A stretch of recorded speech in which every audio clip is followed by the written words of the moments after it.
شرور انفسنا ومن سیئات اعمالنا من يهده الله فلا مضل له ومن يضلل فلا هادي له اما بعد فاعوذ بالله من الشیطان الرجیم بسم اللہ الرحمن الرحیم یا عبادی الذین آمنوا ان ارضی واسعة فإیایا فاعبدون کل نفس ذائقۃ الموت ثم الینا ترجعون والذین آمنوا وعملوا الصالحات لنبوئنهم من الجنة غرفا تجری من تحتها الانہار خالدین فیہا نعم اجر العالمین صدق اللہ العظیم وصدق رسولہ النبی الکریم الامین ان اللہ وملائکتہ یصلون علی النبی یا ایہا الذین آمنوا صلوا علیہ وسلموا تسلیما بلند آواز سے درود پالنے الصلاۃ والسلام علیک یا سیدی یا رسول اللہ الصلاۃ والسلام علیک یا سیدی یا حبیب اللہ وعلی آلک و اصحابک یا رحمۃ للعالمین بندہ پروردگارم امت احمد نبی دوست دارم چہر یارم تابع اولاد علی مذہب حنفیہ دارم ملت حضرت علی خاک پائے غوث اعظم زیر سایہ ہر ولی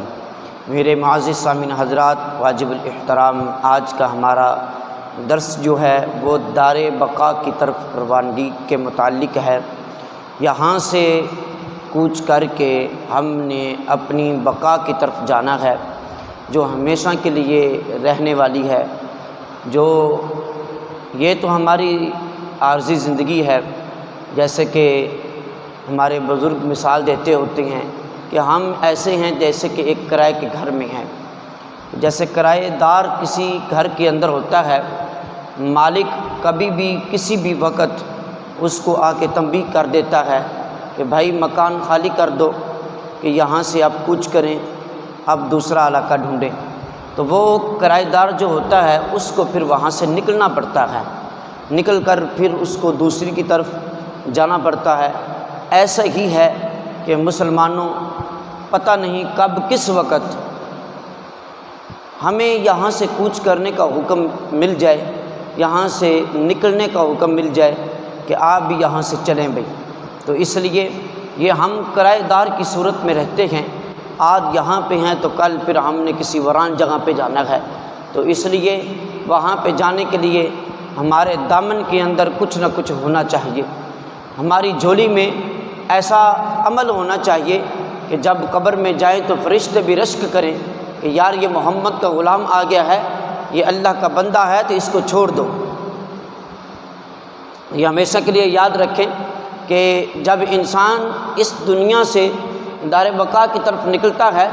اور اس کے اہل و عیال اس کو دفنا کر جب واپس آ جاتے ہیں، لوٹ جاتے ہیں واپس، تو اس وقت قبر کے اندر جب یا سوال و جواب کرنے والے فرشتے جب آتے ہیں ان کے پاس، یاد رکھیں اگر تو نمازی کی روح جو ہوگی، اگر دنیا میں رہ کر وہ شخص اگر نماز کا پابند ہوگا تو پھر ان فرشتوں کو یہ کہے گا کہ ابھی سوال و جواب کا سلسلہ بعد میں رکھنا، لیکن پہلے نماز کا وقت ہو گیا ہے۔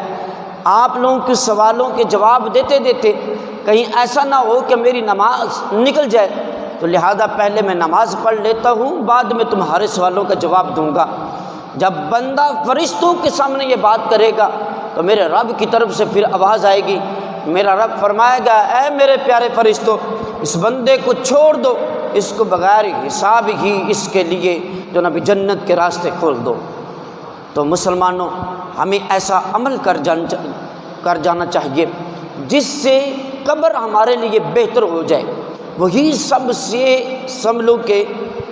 سب سے اہم ترین سیڑھی ہے انسان کی۔ جب حضرت عثمان غنی رضی اللہ تعالی عنہ قبرستان سے گزرتے نا تو آپ کی آنکھوں سے اتنے آنسو نکلتے یہاں تک کہ آپ کی داڑھی مبارک تر ہو جاتی، اور آپ فرماتے، لوگ آپ سے پوچھتے عثمان کیا بات ہے، آپ جب بھی قبرستان سے گزرتے ہو اور ان خاموش زندگی والوں کو آپ جب دیکھتے ہو تو آپ کی آنکھوں سے آنسو ہو جاتے ہیں، پھر یہ بھی نہیں کہ چند قطرے بہہ جائیں، آپ کی تو داڑھی مبارک بھی تر ہو جاتی ہے۔ حضرت عثمان غنی رضی اللہ تعالی عنہ آپ عرض کرتے ہیں، آپ فرماتے ہیں کہ یہ میرے بھائی یاد رکھنا کہ یہ انسان کی اس زندگی کے بعد جو مشکل ترین، جو سخت ترین جو سیڑھی آئے گی، سب سے پہلی وہ قبر کی ہوگی۔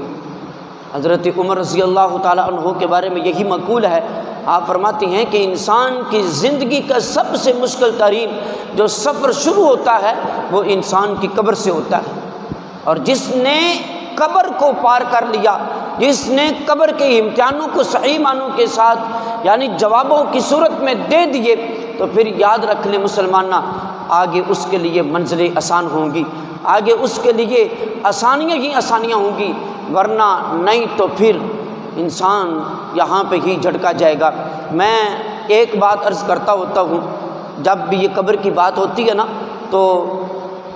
ہمارے کچھ لوگ اس طریقے سے بھی بات کو لے کر جاتے ہیں۔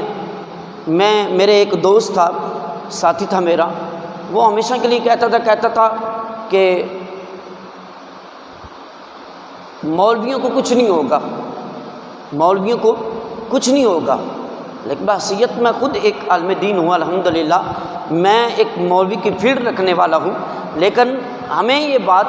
اس طریقے سے کرنے سے جو نہ بھی گریز کرنا چاہیے۔ عذاب قبر جو ہے یہ مستحق کو ملنا ہے، عذاب قبر برحق ہے، لیکن یہ یاد رکھ لیں۔ اور پھر وہ کہتے ہیں کہ ہم تو جنتی ہی جنتی ہیں۔ اب ایک شخص پورا سال نماز نہیں پڑھتا، سال بعد وہ لاکھوں روپے لگا کے میرے کریم آقا صلی اللہ علیہ وسلم کا میلاد منا لیتا ہے، یا پھر مثال کے لیے نفلی عبادات کے اندر بہت آگے ہے، نفلی عبادات کے اندر بہت آگے ہے، فرائض نماز نہیں پڑھتا، ساری رات وہ محفل کے اندر بیٹھا ہوا ہے، لیکن صبح فجر کی نماز نہیں پڑھتا، قرآن کو کبھی اس نے کھول کے پڑھا نہیں ہے، ماں باپ کو دکھ اور تکلیف دیتا ہے، علماء کی توہین کرتا ہے، مساجد کا اس کے لیے تقدس کا خیال نہیں رہتا ہے، بہت ساری ایسی غلطیاں اس شخص کے اندر، لیکن وہ ایک عمل کرنے کی وجہ سے، لیکن وہ کہتا ہے میں جنتی ہوں، میرے لیے جنت پکی ہو گئی ہے۔ لیکن یہ یاد رکھ لے مسلمانہ، جنت برحق ہے۔ میرے کریم نے ارشاد فرما دیا ہے کہ جس کے دل کے اندر ایک رائی کے دانے کے برابر بھی مجھ پر ایمان رکھتے ہوئے محبت کرتا ہوگا، اللہ رب العزت اس کو جنت عطا فرمائے گا۔ لیکن اس لیے میں ایک بات عرض کرتا ہوتا ہوں، کہتا ہوتا ہوں کہ یار جنت اللہ نے ہمارے لیے ہی بنائی ہے، جنت اللہ نے ہمارے لیے ہی بنائی ہے، مسلمانوں کے لیے بنائی ہے، ایمان والوں کے لیے بنائی ہے، محمد عربی کے غلاموں کے لیے بنائی ہے۔ لیکن جو دنیا میں رہ کر ہم نے اپنے لیے گڑھے کھودے ہیں نا،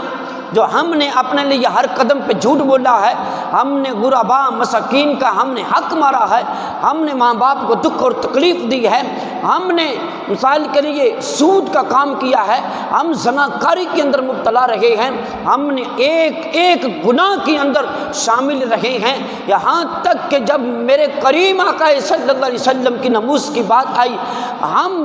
جو لوگ نکلے بھی ہوئے تھے، ہم ان کی پیٹھ کے پیچھے ان کی برائیاں کرتے رہے ہیں کہ انہوں نے روڈ بند کر دیے، انہوں نے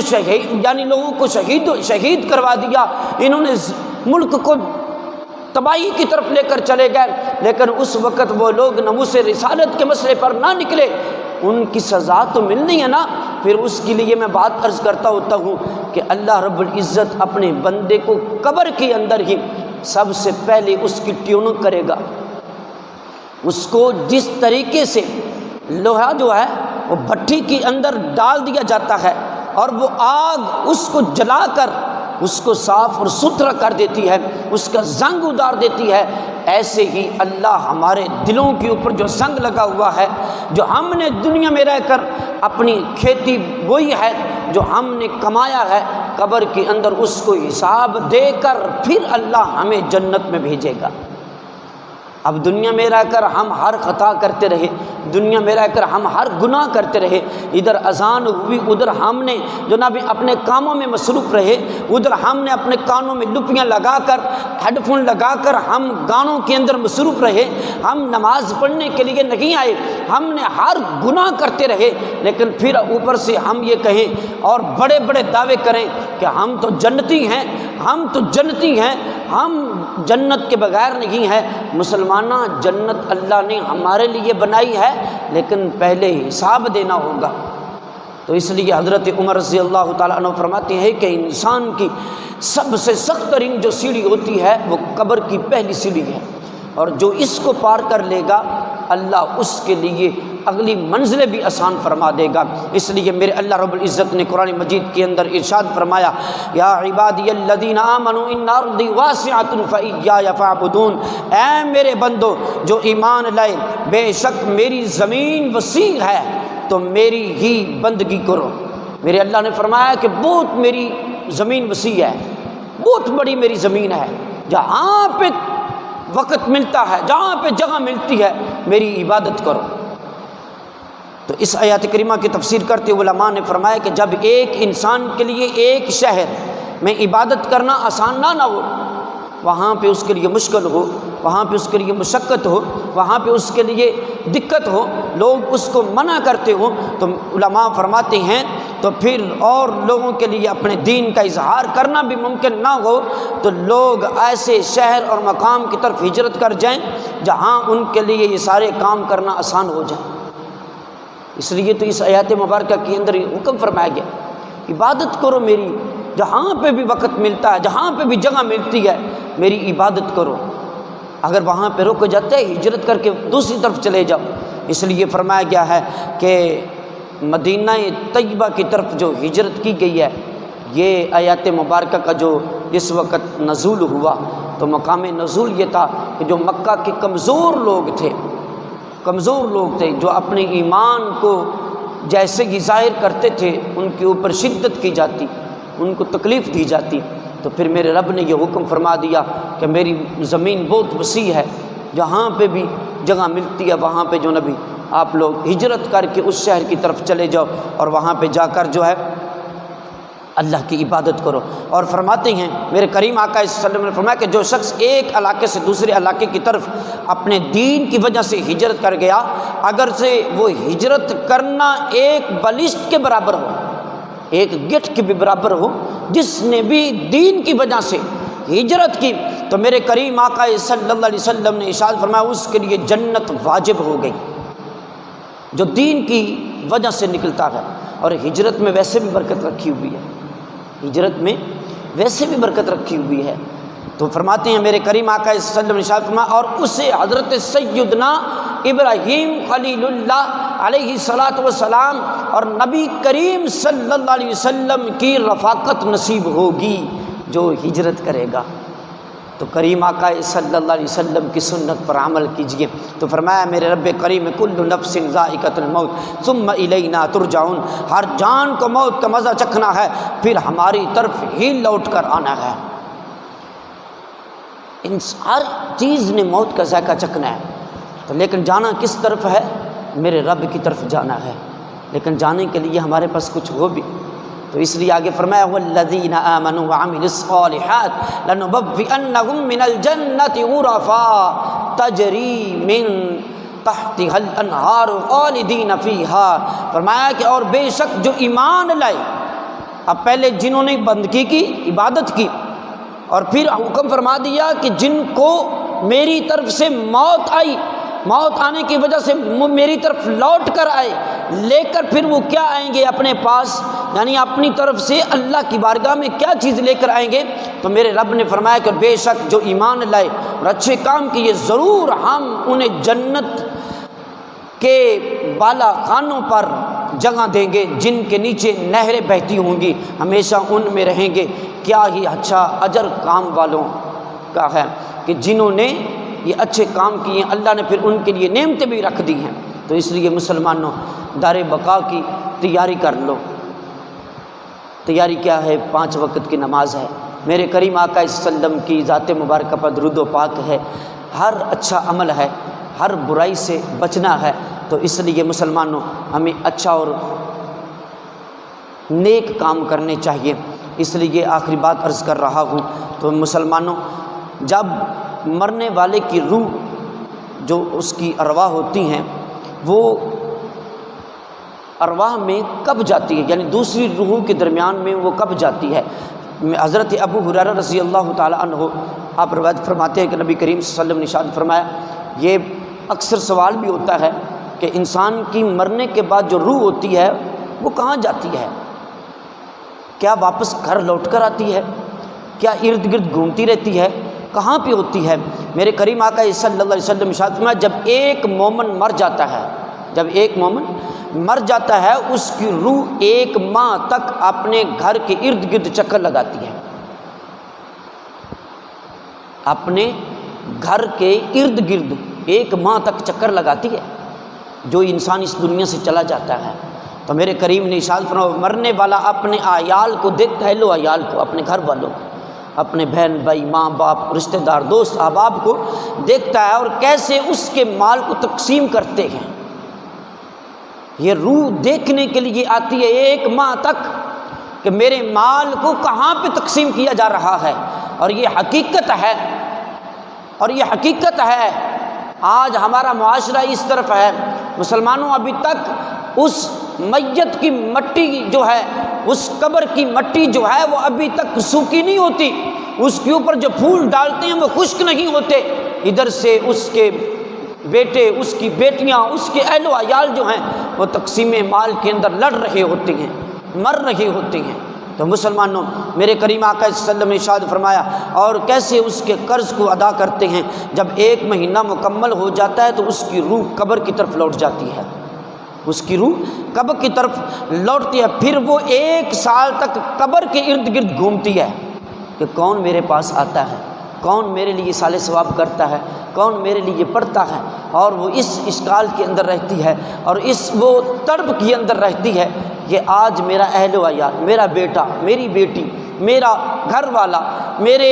دوست احباب جن کے پاس میں نے سارا وقت گزارا ہے، وہ آ کے میری قبر میں آ کر مجھے کچھ پڑھتا یا نہیں پڑھتا، میرے اس